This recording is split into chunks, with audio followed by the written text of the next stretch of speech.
What's up, everybody? I'm Nicolette Amarillas. I'm a strength coach and a posture and movement specialist. We're going over an incline bicep curl at about a 45-degree angle with the incline bench.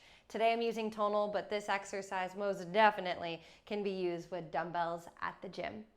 This variation is a bicep curl from behind, which puts greater stretch and stress into the bicep, which I find makes it significantly more challenging than just a standard version where you're standing up.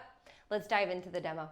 This is one of my all-time favorite ways to do a bicep curl. I like making anything a little bit more challenging than what it usually is, and this definitely does that.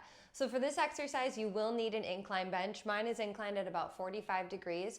Again, I'm using tonal, but all of these cues, everything we go over today, you can just use with dumbbells. If you are using tonal, where you have the bench is important.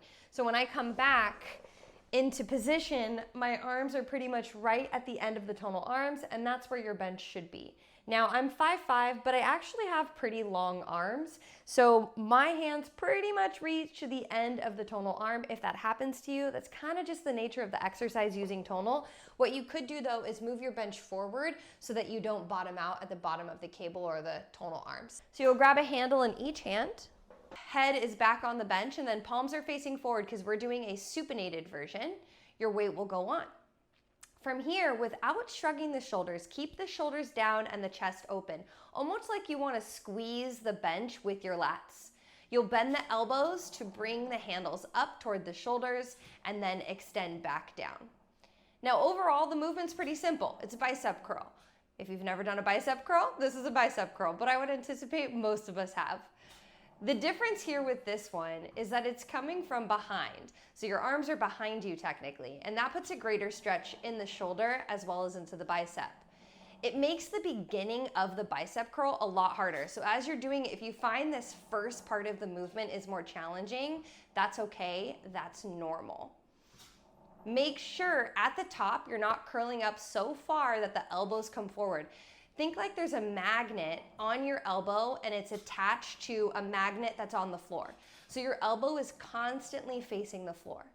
In addition to that, when you first start to pull, try not to shrug the shoulders, right?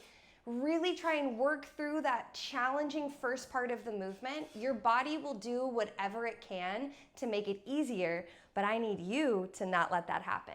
So allow yourself to kind of struggle through that first phase of the movement without letting your form change or diminish. I have a constant squeeze in my shoulder blades.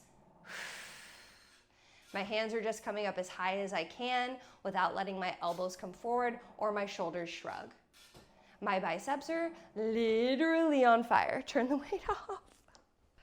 So that exercise is fairly simple, a standard bicep curl with a supinated grip, but a small change in your body position can make a huge impact. Just with that one set, I did like 12 or 15 repetitions and my biceps are on fire.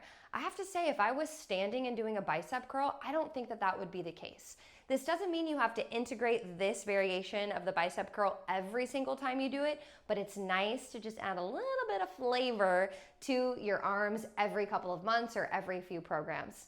If you have any questions, you know where to find me, down below in the comments. I'm happy you're here and I'm so grateful you showed up. I can't wait to hear how this exercise goes, and I'll see you soon.